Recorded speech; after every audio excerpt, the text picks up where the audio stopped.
موی فروغ هستم از فایننس فیوچر. توی این جلسه میخوام یه سری از چیزای ابتدایی زبان فنلاندی رو براتون توضیح بدم. سوومن کیلی، زبان فنلاندی. زبان فنلاندی یه زبان متفاوته. با همه زبانهای دیگه فرق میکنه. مثلا زبان فارسی، زبان انگلیسی جزو زبانهای هند و اروپایی هستن، اما زبان فنلاندی زبان فینو-اوگریه.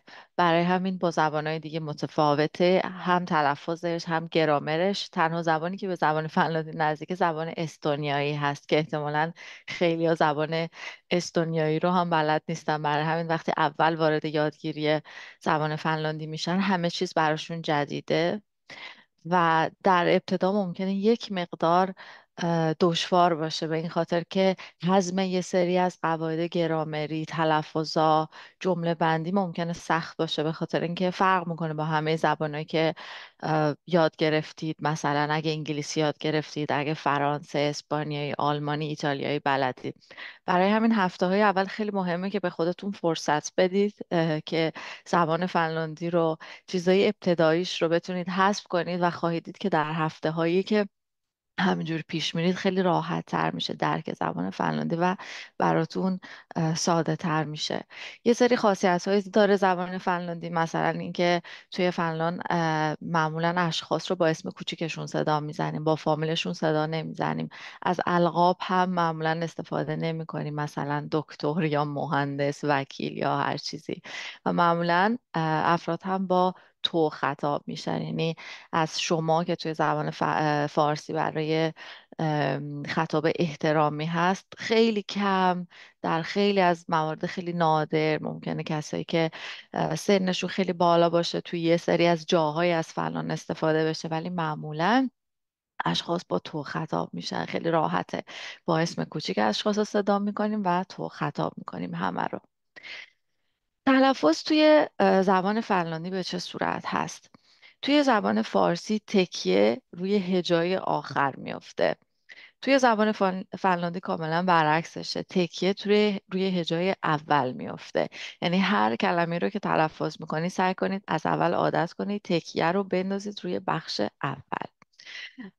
حروف بی صدا توی فنلاندی خیلی راحته، به خاطر اینکه شبیه حروف بی صدای فارسی تلفظ میشه و تعداد حروف بی صدای فنلاندی خیلی کمتر از فارسی هم هست. مثلا حروفی مثل ش، مثل ق، ج، ژ، اینا اصلا توی فنلاندی وجود نداره. اگر که حرف بی صدای فنلاندی فقط یک دونه باشه، به صورت خیلی معمولی نرم تلفظ میشه. ولی اگه دو تا باشه، مثلا اگه دو تا که داشته باشید، دو تا ت داشته باشید، مثل تشدید فارسی میشه، یعنی اینکه با شدت تلفظ میشه. و خیلی هم مهمه که شما اگه یه حرف صدادار دارید یا دو تا حرف صدادار، یا یه حرف بی صدا دو تا حرف بی صدا دارید، سعی کنید همون جوری تلفظ کنید، به خاطر اینکه معنی کلمه عوض میشه. مثلا اینجا کلمه اول میشه تاپا، یعنی ملاقات کردن. فعل تاواتا یعنی ملاقات کردن. تاپا یعنی اون ملاقات می کند. دومی میشه تاپا، دو تا پ داره، میشه او میکشد. فرق بین ملاقات کردن یه دوست و کشتن یک دوست خیلی زیاده، برای همین یادتون باشه از اول سعی کنید حروف بی صدا رو، اگه دو تا داریم، با شدت تلفظ کنید. هر حروف صدادار رو هم اگه دو تا داریم طولانی تر میشه. مثلا اولی میشه تا، اما دومی میشه پا، آش طولانی تر میشه. حروف صدادار توی فنلاندی، اه، حروف صدادار عقبی راحت تره چون شبیه فارسی. حروف صدادار جلویی ممکنه بازم اولش یه خورده کار ببره تلفظ کردنش. یعنی چی حروف صدادار عقبی؟ یعنی حروفی که با عقب دهان تلفظ میشه، تقریبا شبیه حروف صدادار فارسی. مثلا آ، آ، او، او، او. تا اینجا شبیه فارسی بود. اما حروف صدادار جلویی حروف صداداری هستن که با جلوی دهان تلفظ میشه. این آیی که روش دو تا نقطه داره اینجوری تلفظ میشه: ا، ا. این رو هم توی فارسی داریم، اما بعدی فرق میکنه. بعدی اینجوری تلفظ میشه با جلوی دهان، انگار که دهنتون رو یکم قنچه کنید، اینجوری تلفظ میشه: اه، اه. ببینید بین این و این فرق هست. این او عقبی اینجوری تلفظ میشه او، دهن تو کاملا باز میکنی مثل او فارسی، ولی این ا. ا. بعدی هم همینطور او. او با جلوی دهان تلفظ میشه. یادتون باشه این او مثل انگلیسی یه نیست، او هست، برای همین حرف صدا داره. دو تا حرف صدادار دیگه هم هستن که نه جلویی هن نه عقبی هن، ما بین این دوتا هستن، ا و ای. این دوتا رو هم توی فارسی داریم. اینا رو هم با انگلیسی اشتباه نگیرید. توی انگلیسی این ایه ولی توی فنلاندی همیشه ا هست. حتی اگه دو تا باشه بازم ا هست ولی طولانی تره. ا. ای هم همینطور، آی نیست، ای. اگه دو تا باشه ای. توی زبان فنلاندی مثل زبان فارسی جنسیت وجود نداره. یعنی اینکه اگه بخوام بگیم او میگیم هن، حالا چه مرد باشه چه زن باشه. برخلاف انگلیسی که اگه مرد باشه میشه هی، زن باشه میشه شی، و حتی تو زبانهای دیگه مثل ایتالیایی یا اسپانیایی. ولی توی فنلاندی فقط هن داریم که خیلی کار راحت میکنه. یعنی نه فقط ضمیر شخصی بلکه حتی اسامی، اسامی مؤنث و مذکر توی فنلاندی نداریم. هر اسمی فقط یه مدل بیشتر نداره. همینطور هم حروف تعریف نداریم. کسایی که انگلیسی بلدن توی انگلیسی از حرف تعریف A, the استفاده میکنیم، ولی توی فنلاندی حرف تعریف قبل از اسم نمیاریم. یک ماشین ماشین میشه آوتو، هیچ چیزی قبلش نمیاد. این هم یکی از چیزهای راحت زبان فنلاندیه. ام، افعال رو توی فنلاندی چجوری تلفظ میکنیم؟ افعال رو چجوری میسازیم توی زبان فنلاندی؟ اگه میخوایم با انگلیسی مقایسه کنیم، ضمیر شخصی رو میذاریم بعد فعل رو صرف میکنیم که توی انگلیسی یه مقدار راحت تره. مثلا برای اول شخص دوم شخص فقط یک فرم استفاده میکنیم، I speak, you speak. برای سوم شخص فقط این اشتباه شده، باید اینجا speaks اسمی بوده. برای سوم شخص she, he speaks یه دونه اس فقط آخرش اضافه میکنیم. توی فارسی م؟ توی فارسی هم ما میایم با آخر فعل اصلی شناسه اضافه میکنیم. من صحبت میکنم، تو صحبت میکنی، او صحبت میکند. اوکی، برای هر ستاش تغییر میکنه. فنلاندی هم همین جوریه. پوهوا میشه فعل صحبت کردن. ریشه فعل رو وقتی به دست آوردم و خواستم شناسه بهش اضافه کنم، شناسه ها رو شبیه زبان فارسی به آخرش اضافه میکنم. مینا پوهون، من صحبت میکنم. سینا پوهوت، تو صحبت میکنی. هن پوهو، او صحبت میکنن. و همینجور برای ما صحبت میکنیم م پوهومه، شماها صحبت میکنید ت پوهوته، آنها صحبت میکنن ه پوهووات. پس برای هر شش تا شخص شناسش عوض میشه و با آخر فعل اضافه میشه. توی اینم درکش راحته چون شبیه زبان فارسی شناسه به آخر فعل اضافه میشه و برای هر شش تا شخص فرق میکنه. درسته؟ ما صحبت میکنیم، شما صحبت میکنید، آنها صحبت میکنند.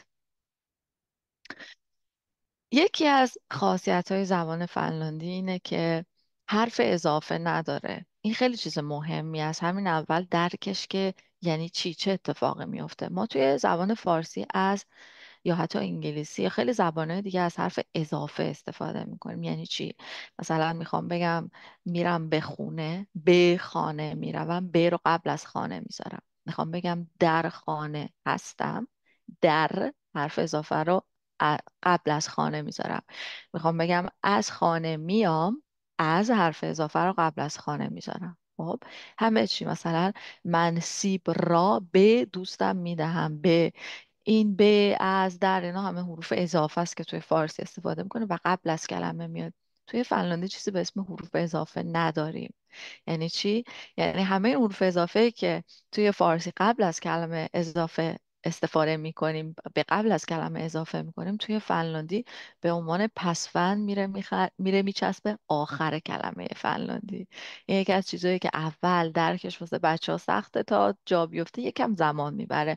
معمولا وقتی اول شاگردا از فنلاندی استفاده میکنن، این پسفندا رو به آخر کلمه ها نمیچسبونن، ولی کم کم یاد میگیرن که این کلمه، این پسفندا همون حروف اضافه فارسی، برای همین باید به آخر کلمه به عنوان پسفند اضافه بشه. مثلا چی؟ مثلا اینجا مثال انگلیسی هم هست: این هاوس، داخل خونه. در خانه، داخل خونه. موقعیت هم خیلی مهمه. خب زبان فنلاندی یه جورایی مثل فیزیک و ریاضی میمونه.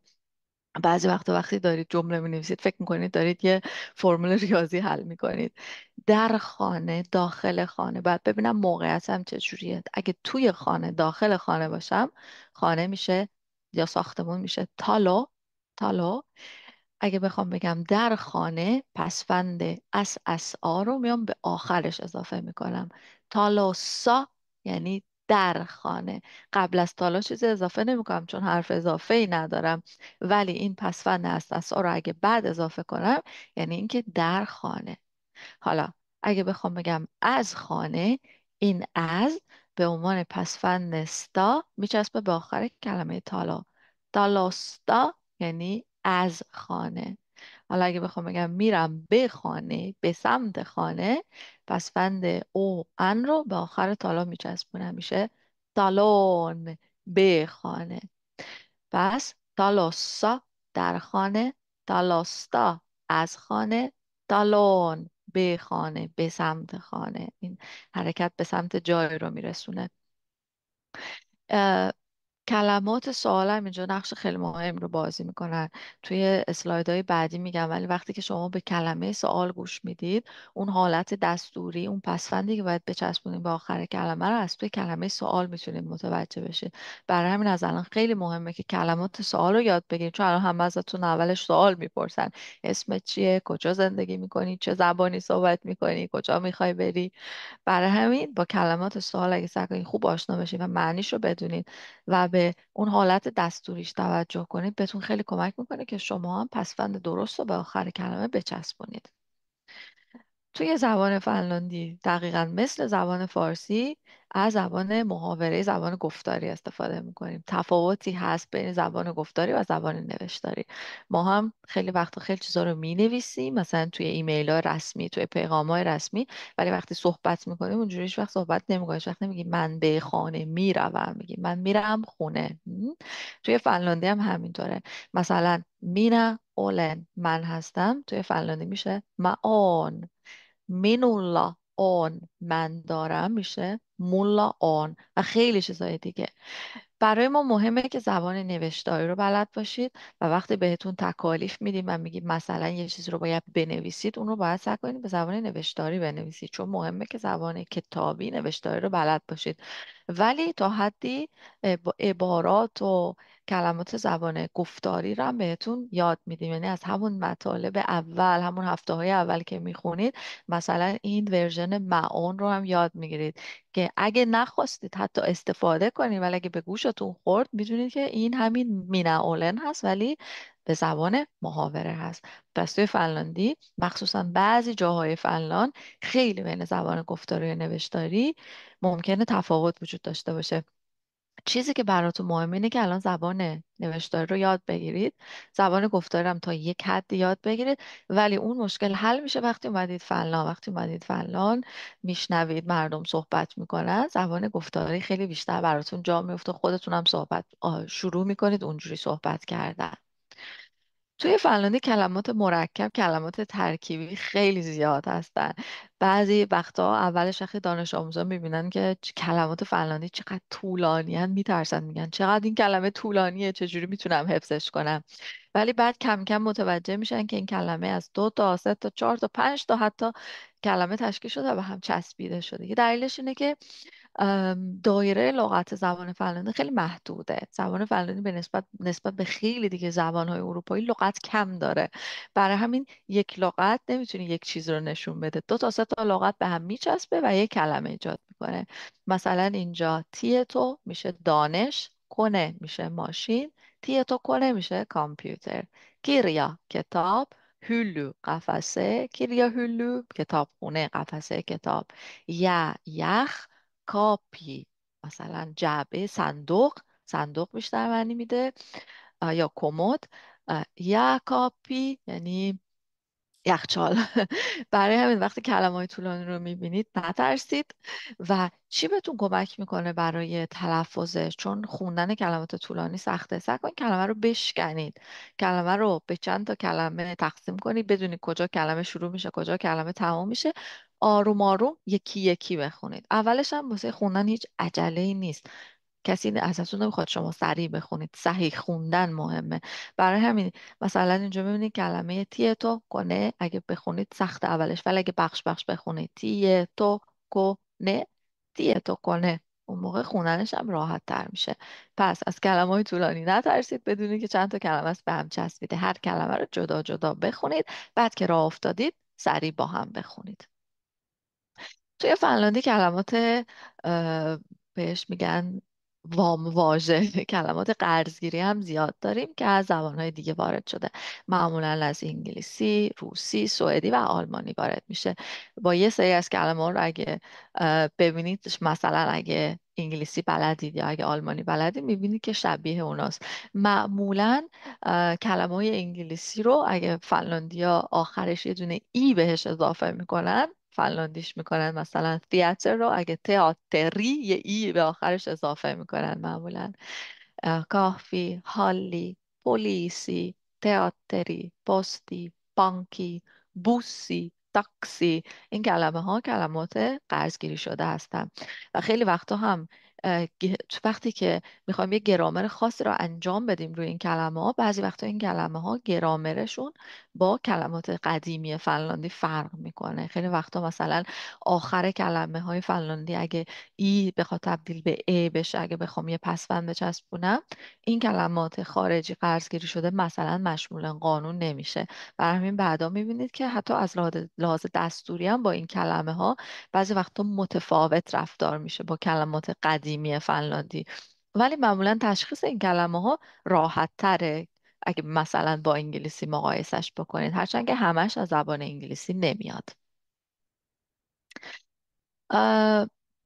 زبان فنلاندی بعضیا میگن که مثل قطار، جمله ها طولانی، کلمات طولانی، کلی پسوند میچسبه.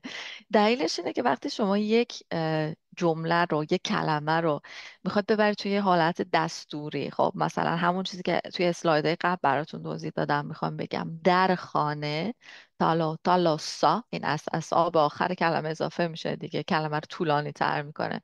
حالا اگه من بخوام بیام یه ضمیر اشاره، دو سه تا صفت به این کلمه اضافه کنم، اون ضمایر اشاره، اون صفت هم همه از حالت دستوری اون اسمه باید تبعیت کنن دیگه. فقط که اون اسم رو نمیبرم تو حالت دستوری. مثلا اگه بخوام بگم من در خانه بزرگ قشنگ پرنور زندگی میکنم، یا من در این خانه قشنگ بزرگ پرنور زندگی میکنم، این قشنگ بزرگ پرنور، همه اینا باید اون پسفنده رو بگیره. برای همین جمله فنلاندی طولانی میشه، مثل قطار طولانی میشه. جای ترس وجود نداره، اولش فقط فهمیدنش سخته. بعضی از بچه ها شاگردا مثلا فقط اون پسفند رو به اسم اضافه میکنن، بعد کم کم یاد میگیرن که نه، خب باید به همش اضافه بشه. و اینم بگم که صفت قبل از اسم توی زبان فنلاندی استفاده میشه. مثلا کلمه یونا، یونا یعنی قطار. خب میبینید آخرش اینجا اومده پسوندهای متفاوت گرفته، یونا، یونان، یوناسا، یوناستا، یونان. این پسوندها همه یه معنی خاص میده. یونا حالت ابتدایی کلمه است، بدون اینکه توی هیچ حالت دستوری خاصی رفته باشه. یونا قطار. حالا یونا یعنی چی؟ مثلا اگه یه عدد قبل از اینجا بذارم، کاکسی، کاکسی یونا، دو تا قطار. یونان این نه اضافه توی زبان فارسی میشه. مثلا میخوام بگم یونان وری، رنگ قطار مثلا. این ستا رو قبلا دیدید. یوناسا در قطار، داخل قطار. یوناستا از قطار. یونان به سمت قطار. حالا اینا این وسط چیه؟ اینا همه کلمات پرسشه. کلمات پرسش خیلی خیلی مهمه تو زبان فنلاندی.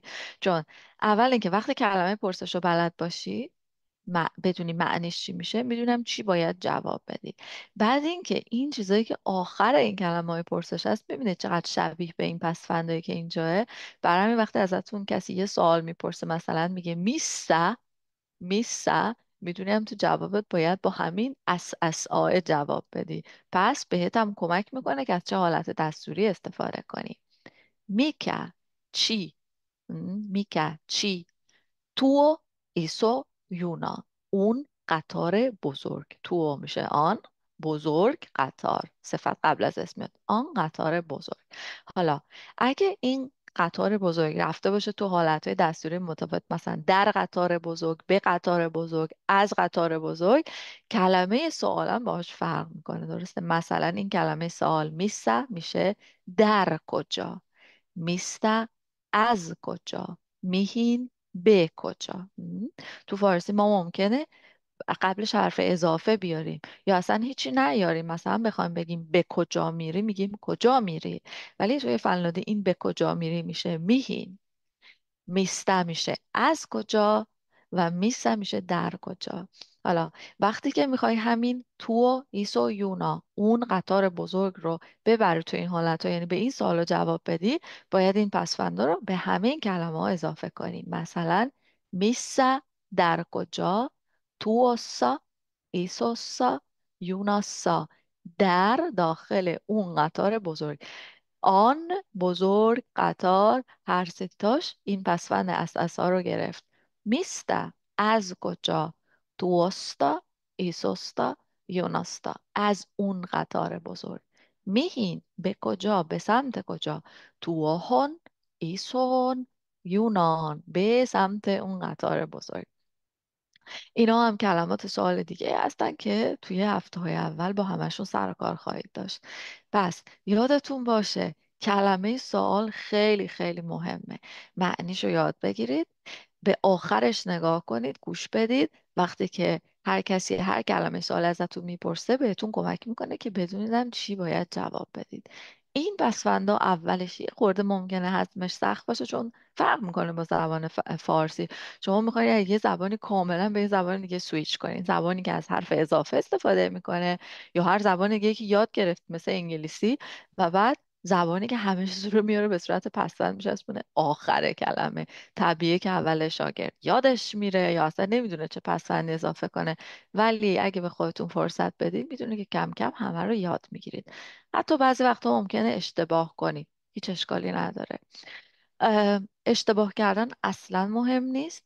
کسی به این فکر نمیکنه که شما چقدر دارید اشتباه میکنید وقتی حرف میزنید، مخصوصا وقتی اول یادگیریتون هستید. مهم اینه که صحبت کنید، مهمه که حرف بزنید. از همین ابتدا سعی کنید توی فعالیت های کلاسی وقتی معلم چیزی میپرسه، میکروفونتون رو روشن کنید، صحبت کنید. حتی اگه اشتباه کنید، از اشتباه کردن نترسید، چون اگه حرف نزنید یاد نمیگیرید. پس باید اشتباه کنید، حرف بزنید که یاد بگیرید. این خیلی مهمه. و خیلی وقتا شاگردان میپرسن که خب ما مثلا کسی رو نداریم اوایلش، با کی صحبت کنیم، با کی تمرین کنیم؟ خودتون با خودتون حرف بزنید. همیشه میگم حالا اصلا لازم نیست جلو آینه وایسید جلو آینه صحبت کنید، ولی مثلا تو هفته های اول یاد میگیرید که اسم من چیه، من کجا زندگی میکنم، چند سالمه. بعد یاد میگیرید من صبح ساعت مثلا 7 از خواب بیدار میشم، صبحونه میخورم، میرم سر کار.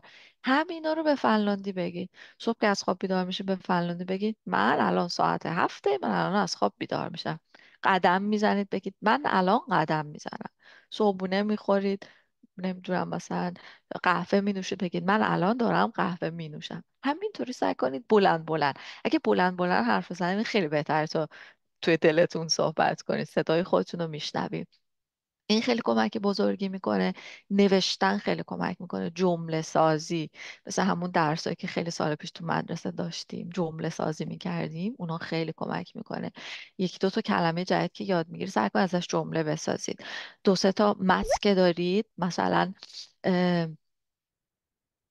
متن که دارید مثلا یه سری متنایی با معلمتون میخونی، چند تا جمله خیلی مهم داره، جمله خوب داره، جمله کلیدی داره، اون جمله ها رو بکشید بیرون، سعی کنید تغییرش بدید، روش مانور بدید، فعلش رو عوض کنید، کلمش رو عوض کنید. مثلا من پیتزا میخورم و بکنید من گوجه میخورم. خب سعی کنید مانور بدید، جمله بسازید. اگه هر روز جمله سازی کنید، جمله جدید بنویسید و حرف بزنید و ازش استفاده کنید، اون جمله ها رو بلند بلند برای خودتون بگید، از همین اول به حرف زدن تو خیلی کمک میکنه. خیلی هم صداشون رو ریکورد میکنن، مثلا توی موبایلتون، نه خیلی طولانی، در حد 15 ثانیه 30 ثانیه یه دو سه تا جمله بگید، صداتون رو ریکورد کنید، بعد به صداتون گوش بدید ببینید تلفظتون چطوره.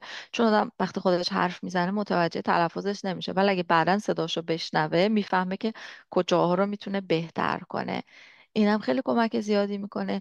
اخبار گوش دادن خیلی مهمه. یه سایت داریم که اخبار رو به زبان ساده فنلاندی هر روز روزی 4 دقیقه میگه. ساب تایتل داره، زیرنویس داره. ممکنه نفهمید چی میگه ولی اصلا مهم نیست. هفته بعد 2 تا کلمه یاد میگیرید، هفته بعد 5 تا کلمه یاد میگیرید. همین که اجازه بدید گوشتون آشنا بشه خیلی کمک میکنه، چون این میشینه توی ذهنتون. بعدن در هفته های آینده، در ماه های آینده برای صحبت کردن بهتون کمک میکنه. پس اینکه شما یه چیزی رو گوش بدید هیچیشو نفهمید مهم نیست، چون طبیعیه که الان خیلی چیزا رو نمیفهمید، ولی کم کم کم کم میبینید که هر هفته چقدر بیشتر متوجه میشید. سعی کنید خودتون از الان روزی چند ساعت در معرض زبان فنلاندی قرار بدید. روزی چند ساعت درس بخونید. کلاس ها کافی نیست، معلم به تنهایی کافی نیست، معلم یه محدودیتایی داره، یه چیزایی رو به شما ارائه میده. کار و پشتکار و زحمت خودشونه که باعث میشه موفق بشید. و معمولا شاگردایی که سعی میکنن هر روز لغت زیاد حفظ کنن، دایره لغتشون رو زیاد میکنن، از اون لغت ها استفاده میکنن، مینویسن، اونها همیشه در آینده شاگردای موفق تری خواهند بود. پس سعی کنید مطالعه مستقل خارج از درس از خیلی بیشتر داشته باشید. بیشتر کار شما به عهده خودتونه. کلاس ها زمانش محدوده، معلم تواناییش محدوده، ولی اگه مطالعه مستقل خودتون داشته باشید، هر روز روزی چند ساعت درس بخونید، میبینید که نتیجه عالی خواهید گرفت. اوکی، احتمالا در آینده همدیگر رو خواهیم دید. کیتوس، مای مای.